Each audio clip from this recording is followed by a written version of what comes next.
हरिपुरबा से फूटले किरनिया न हो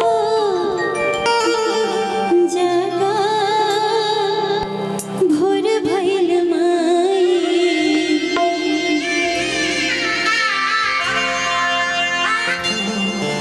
तुहके जगावेली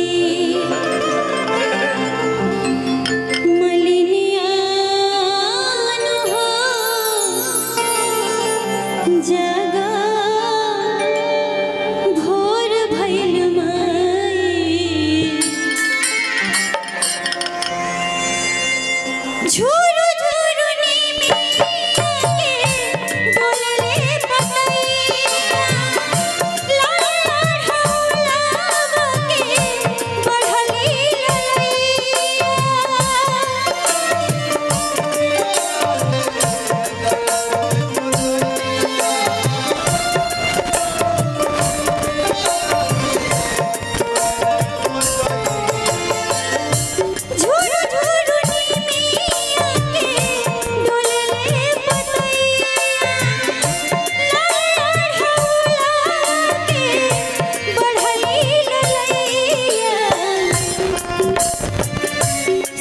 चाहे छुए चरनिया हो